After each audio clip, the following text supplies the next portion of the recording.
Wait a minute, I'm naked. Did you actually strip me? What were you planning to do? Though I intended to enjoy skiing on our company trip, I never expected to end up rescuing the president's daughter and getting yelled at for it. I tried desperately to explain, but the next workday, our president, Mr. Carter, and his daughter glared at me as they approached. "Could you come to the headquarters after work? We need to talk." I gulped nervously. It's not every day that Mr. Carter personally visits me at our subsidiary.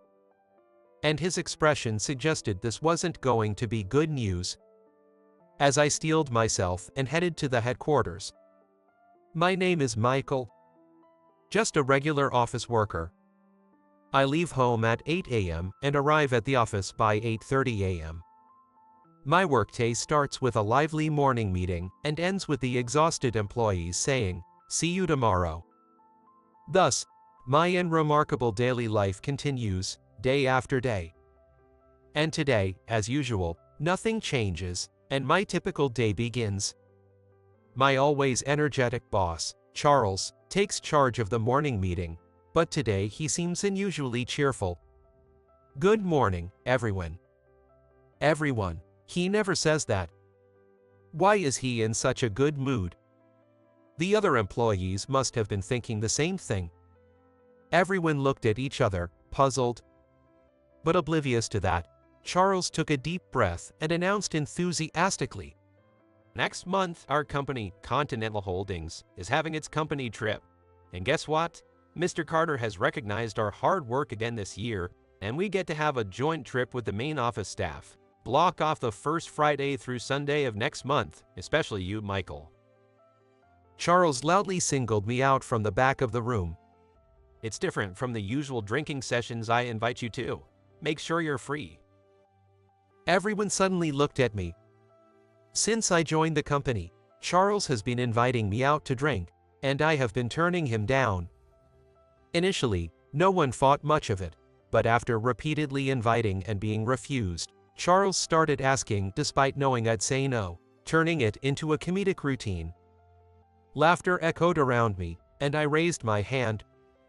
"Do we get paid for this company trip?" Some employees burst out laughing. "There's no way, you fool." Charles didn't miss a beat, and the room erupted in laughter. "Well, not bad." Looking at Charles, he too seemed pleased, laughing contentedly. Charles cleared his throat and continued. "Anyway, really, make sure to keep it free. It'll be a more valuable experience than money." "Will the president's daughter be there too?" another employee asked Charles. Touching his chin, Charles paused, then grinned and replied, "Well, she works at the headquarters, so yeah, she'll probably be there." At his answer, everyone got super excited.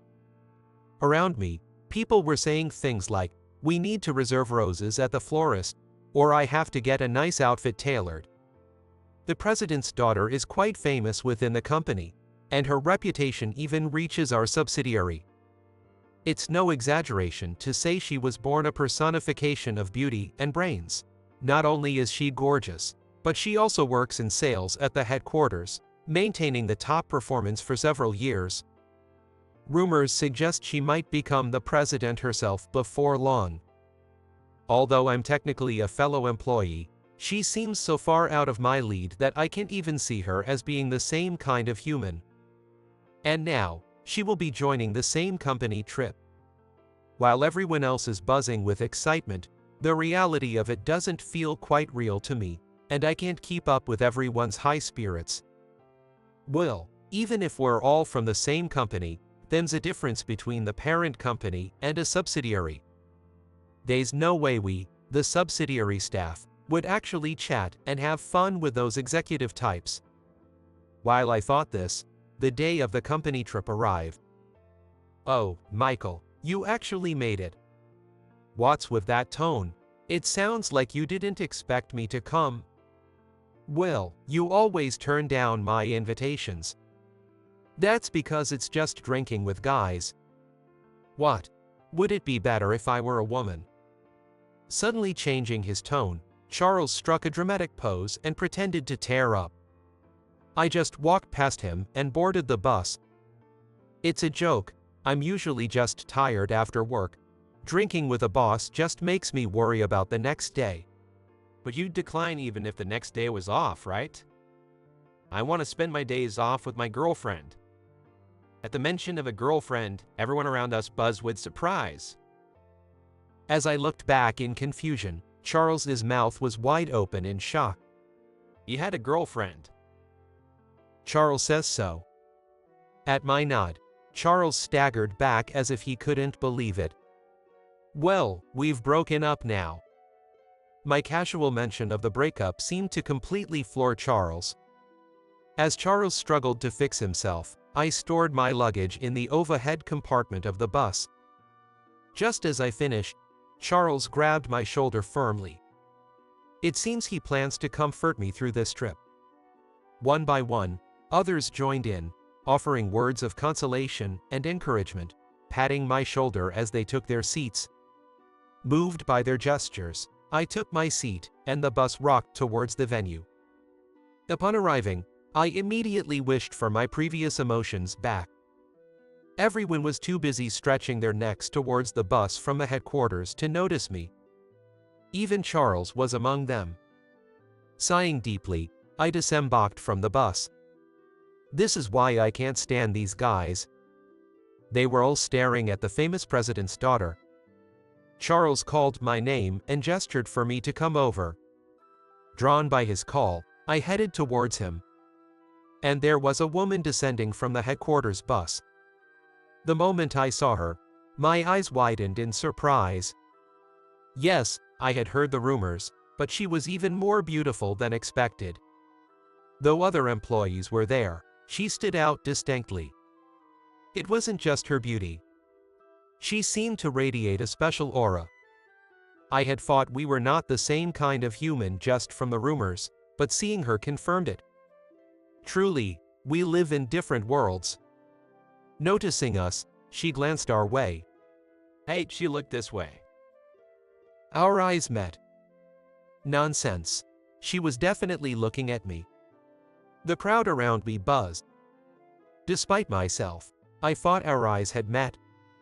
Thinking it was just my imagination, I quickly looked away. Watching the headquarters employees, including the president's daughter, enter, we followed suit, heading towards the luxurious hotel that was the venue for this trip.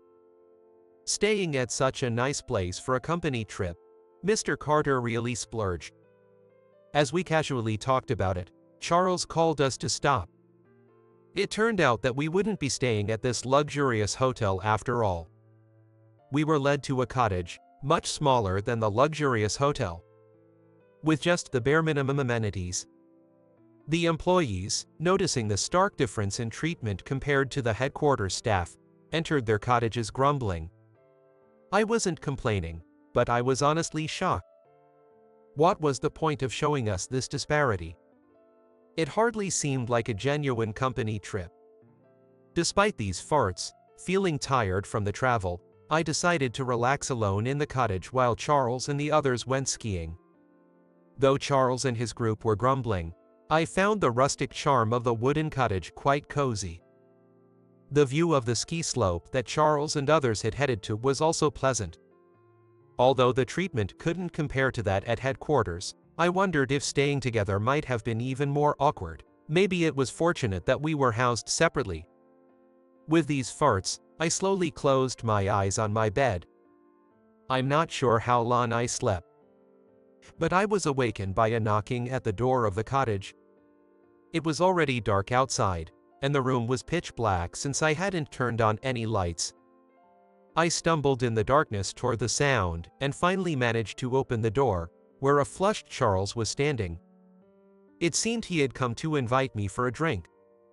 Apparently, skiing was over, and he had started drinking with the other employees at his cottage. Realizing I was missing, he had come to invite me personally. Exchanging jokes as usual, this time I accepted his invitation.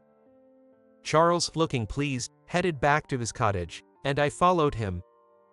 Arriving at the cottage, those who had started drinking earlier were nicely tipsy, and everyone seemed to be having a good time. Some were so tired from skiing that they had passed out after a few drinks.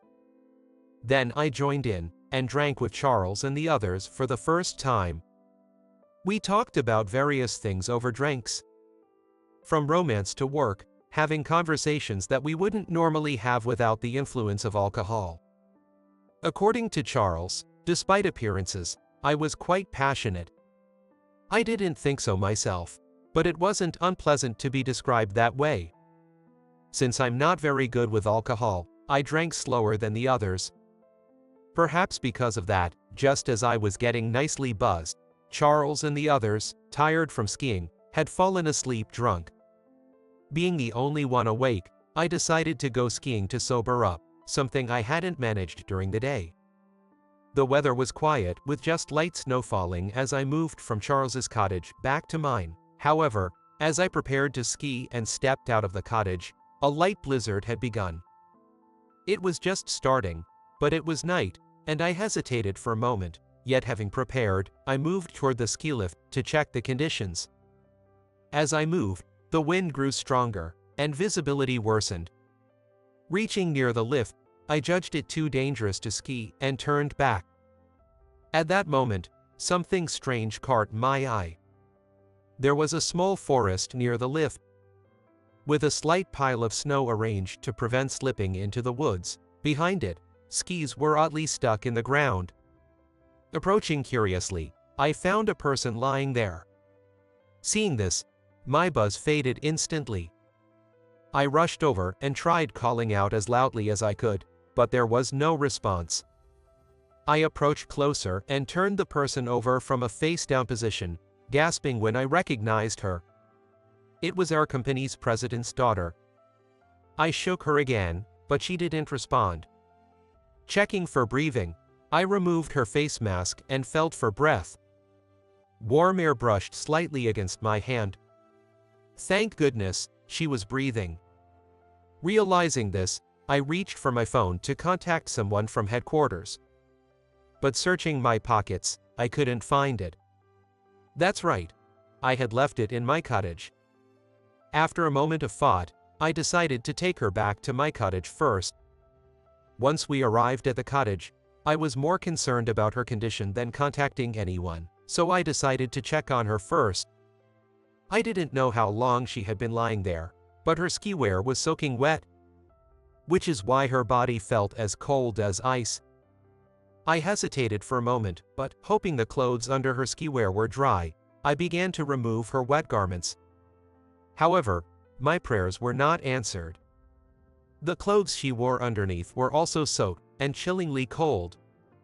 I found myself torn between two feelings: the moral duty to protect her as a fellow human by removing all her wet clothes, and the guilt of a man stripping the clothes off a woman, especially the president's daughter. Of course, to protect her, I needed to remove her clothes, but I kept wondering if it was truly necessary. Is it really necessary, though?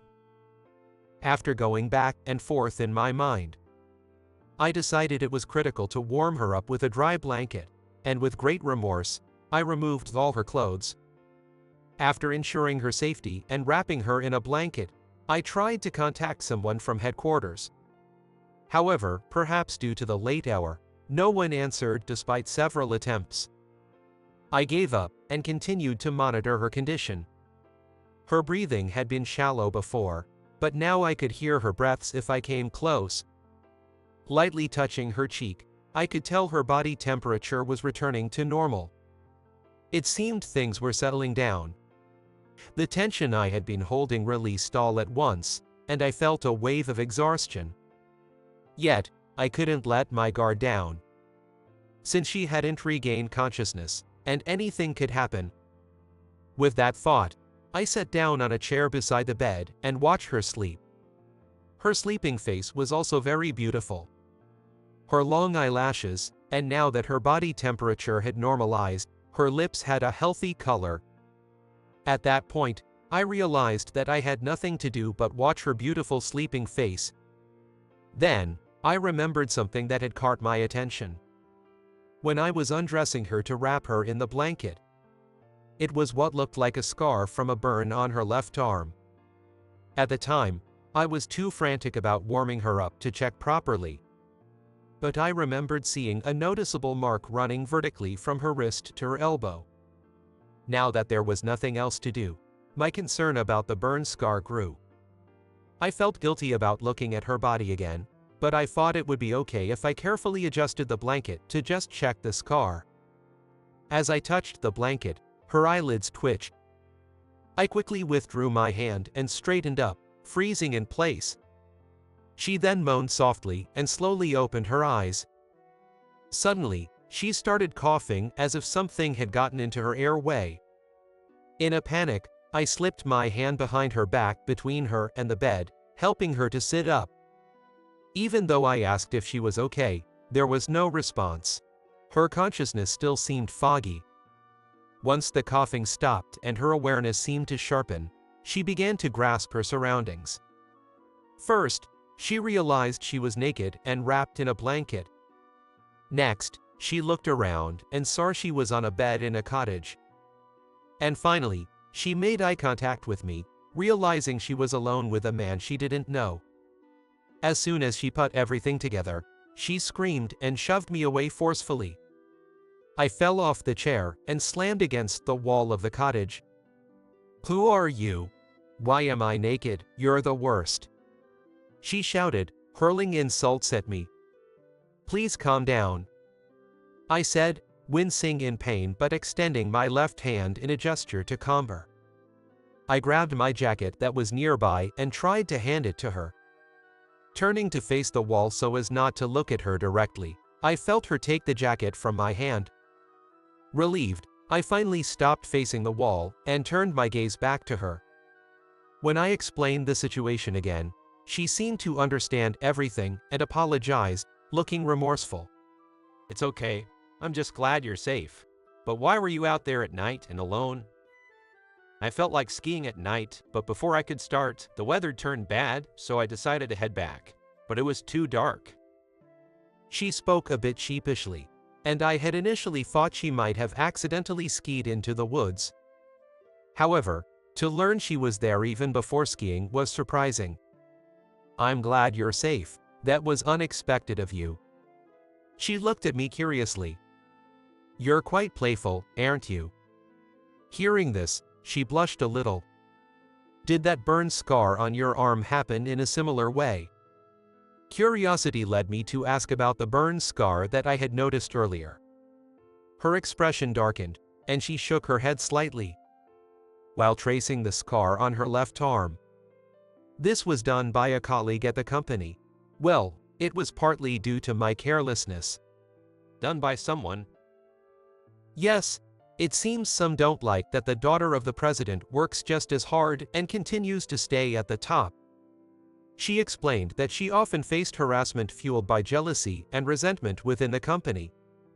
"And of course, being the president's daughter, some people flirt with me while others make snide remarks." Working in a male-dominated environment, I had never heard such stories before. Hearing them from a woman for the first time was chilling. At the same time, a question occurred to me. "That's terrible. If that's the case, why not quit? Your skills must be evident to others too. There's no need for you to suffer more than this." She fell silent upon hearing my words. Worried that I had said something wrong, I hurriedly apologized. "Sorry, that was insensitive of me." She quickly reassured me, perhaps feeling she had made me uneasy. "No, it's okay. I understand what you're trying to say." As we both calmed down, she started to speak in bits and pieces again. "It's tough, honestly, but I love working in sales more than anything." She continued. "I enjoy interacting with various people, of course, but what I love most is seeing negotiations succeed and watching both companies profit from that. It makes me feel like I'm genuinely contributing to society. No one has to tell me. Every time it happens, it feels like I'm being praised. That's what motivates me to keep going. I love that about my job." Her words resonated with me. After she finished, silence fell again. "Sorry for talking so much about myself."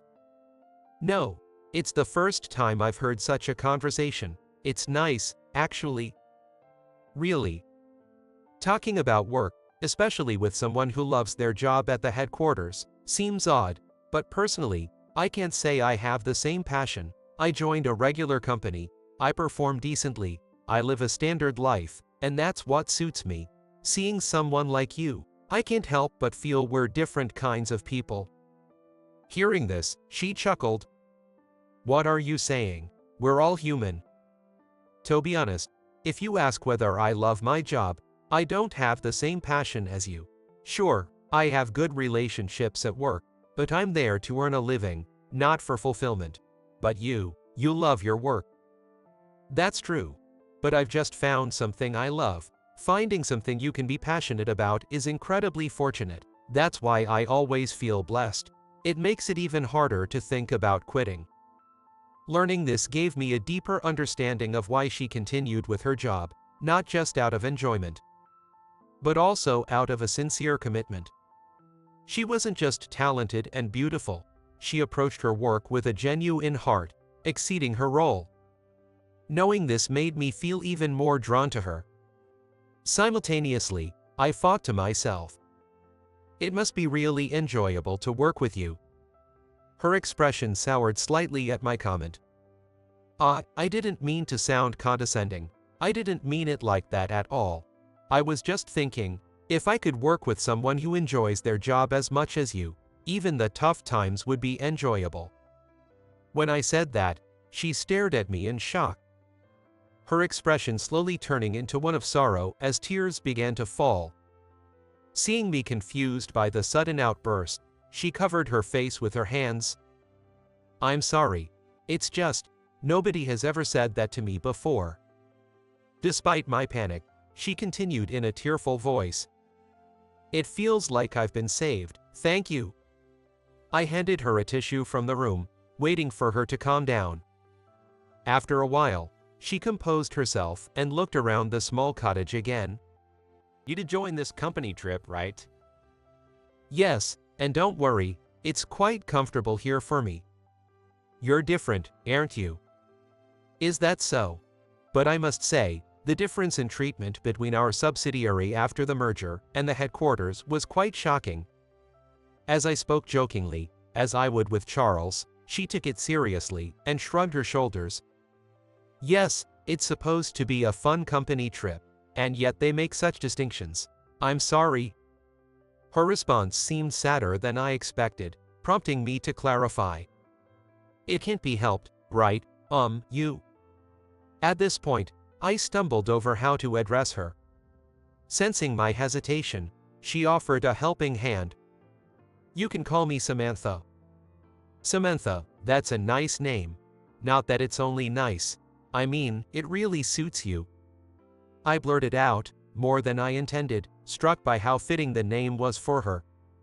Samantha chuckled at this, her face brightening with a different, charming smile. Caught up in her beauty, I almost let more truth slip out, but managed to compose myself. It's not your fault, Samantha. It was decided by other staff, right? Yes, but... Even as she agreed, she continued to giggle at my previous fumbling. So, you don't have to feel any responsibility. But, what's so funny now? I had to interject. She laughed heartily. Because your flustered reaction was just so funny. I didn't see what was so humorous, but her laughter made it hard to care too much.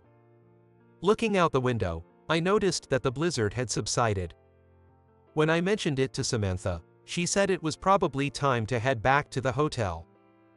Her clothes were not completely dry yet, but it was better to wear them for the short walk to the hotel. I stepped outside the cottage, waiting for her to finish dressing. Samantha emerged from the cottage and thanked me. Thank you for everything. You really helped me. It's good that nothing serious happened, I replied. Was it really nothing serious? She queried, causing me to blush as I remembered the night's events. About that, I'm sorry, I stammered. She laughed again. This time with a mischievous expression. Just kidding. Maybe we'll meet again sometime. I decided to watch her leave from the front of the cottage. Reflecting on everything that had happened, it seemed like a once-in-a-lifetime experience to have spent such a night with someone as beautiful as her. As Samantha walked away, she suddenly stopped and turned back. "By the way, I never got your name."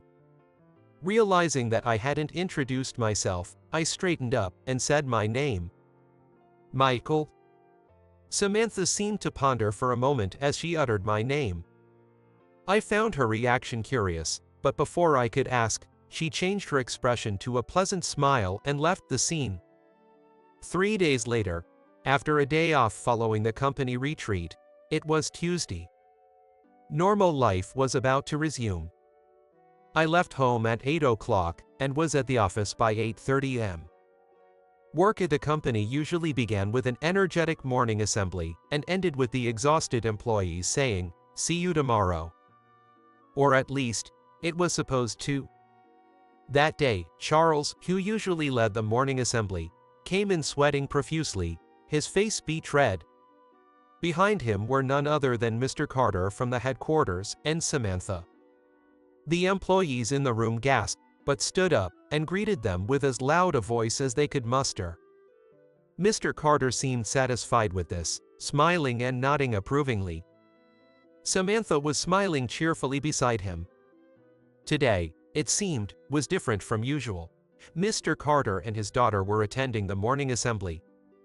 Even Charles seemed nervous about the two being in the same space, still sweating. Actually, he looked a bit pale, more than just nervous. What could have happened? At the end of the morning assembly, which was different from usual. Normally, Charles would conclude with a call to action, "Let's all do our best today." But instead, Mr. Carter stepped forward to speak. "Last week, we had a joint retreat with the headquarters, and I've come here today to apologize. Despite the existence of both a headquarters and a subsidiary, we differentiated the treatment during the trip, causing discomfort. I acknowledge this was a shameful act on our part. My deepest apologies." With that, Mr. Carter himself apologized. Samantha followed with an apology too. She then continued to explain that they would consider improving the treatment of subsidiary employees, and that the person who organized this retreat had been put on suspension. The suspension might seem excessive, but it might be justifiable if it involves the company's image. Finally, Mr. Carter and Samantha apologized again, and the assembly ended. As we were about to return to our usual duties, "Michael?" I couldn't believe my ears. Did Mr. Carter just call my name? To confirm, I looked towards where Mr. Carter, Samantha, and even Charles were looking at me. "Michael, come here quickly." Surprised by Charles's urgent call, I hurried over to them. The others looked at me worriedly, wondering what was happening. "What time do you finish work today?" Mr. Carter asked. "If it's as usual, I should be done by 6 p.m., I responded. "Good, then stop by the headquarters after you're done. There's something we need to talk about," he said. His final words made me feel as if my heart was being squeezed. Had I done something? All I did during the retreat was help Samantha. If it was about thanking me, Mr. Carter's demeanor seemed too serious. I felt a different kind of pressure from him, not just gratitude. I felt as though I had aged over 10 years in a single day because of the pressure from Mr. Carter and the fear of what might be said at the headquarters after work. Nevertheless, I finished my regular duties and called Mr. Carter to inform him I was heading to the headquarters now. He said that a car was being sent over. Hearing that, I was truly at a loss. I asked Mr. Carter what this was about, but he replied with silence. Instead of an answer, he simply said he was waiting and ended the call. I was utterly confused. What did I do during the retreat? Could it be about the lack of motivation comment I made to Samantha? After much thought, my guess was that I might be fired based on that comment, which Mr. Carter heard about through Samantha. He certainly didn't look grateful for that pressure. there was no doubt about it. There might be some room for explanation, but it was unclear if it would be accepted. Yet, I was determined to speak my mind. With that resolve, I got into the car and headed to the headquarters. Upon arriving at the president's office, I knocked and heard Mr. Carter's deep voice saying, "Come in," deeper than it had been this morning. I hesitantly opened the door and saw Mr. Carter sitting at his desk with Samantha standing next to him. I stood across the desk facing the two of them. "First, let's start with a thank you. I heard you saved my daughter during the retreat," he began. "Yes," I replied. "I am thankful for that," he acknowledged. "I only did what was right," I responded. Mr. Carter nodded solemnly, his brow furrowing deeper. Then he continued, "This incident prompted me to look into you." Once again, I felt like Mr. Carter had grasped my heart with that statement. "You've been performing quite well in our company," he noted. "Huh? Considering that, and my daughter's recommendation, we've decided to appoint you as a member of the new project we're launching," he declared. "Huh? Wait, am I being fired today?" They hadn't expected my response, judging by their surprised expressions. Then Samantha burst into laughter, reminiscent of that moment before. "Why would you think that?" She laughed heartily while Mr. Carter continued. "It seems that when she heard my name, Samantha was lost in thought because she had heard the name Michael somewhere before. Curious, Samantha decided to look into who I was. It turns out that my name was frequently mentioned even before the company underwent the merger 3 years ago. Apparently, I had been recognized since that time." "Why would you be interested in someone like me?" I asked. Both Mr. Carter and Samantha said in unison, "Because you're excellent." Apparently, the merger was supposed to happen later, but it was somewhat expedited because of me. Whether that was a good thing was unclear, but to them, I was apparently seen as a key figure in the company's sales. Learning that Mr. Carter and the headquarters had such farts about me felt surreal. Then, Mr. Carter added, "We value your exceptional management skills, and that's why we chose you to be part of this new venture. We want you to support my daughter, you will be leading it."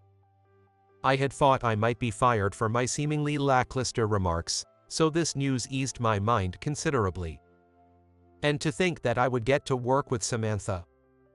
Of course, I won't let you say no. After all, you were the one who undressed and saw my daughter naked. I wouldn't have declined anyway, but I never expected to hear such a thing from Mr. Carter. Samantha, blushing, playfully chided him. "Oh, Dad, stop saying unnecessary things." Then, with a slight blush, she said, "Well then, that's settled. I'm looking forward to working with you, Michael." With that, she told Mr. Carter she would walk me to the entrance and hurried out of the office first. I was about to follow when Mr. Carter called out to me. "What is it?" I asked as I turned back. Mr. Carter stood up and approached me. "Have you heard about the treatment Samantha has been receiving from her colleagues at headquarters?" "Yes."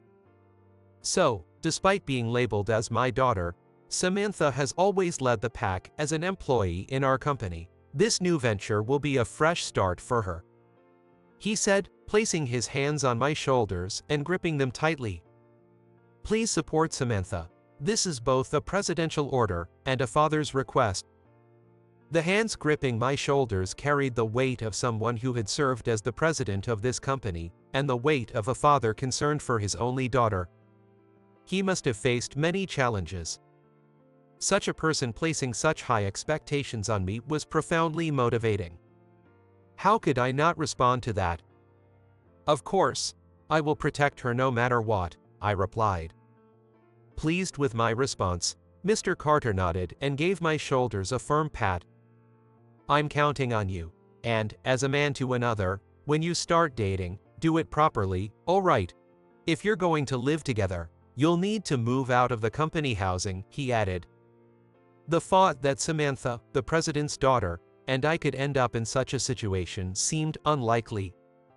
Despite this, I could only laugh awkwardly at his unexpected precaution. Though I said one thing at the cottage, I hadn't really thought I'd actually be working with Samantha, which made me incredibly happy. But more than that, I felt the weight of a responsibility far different from my usual mundane routine, and a desire to meet Mr. Carter's expectations. All these feelings combined to invigorate me and fill me with determination.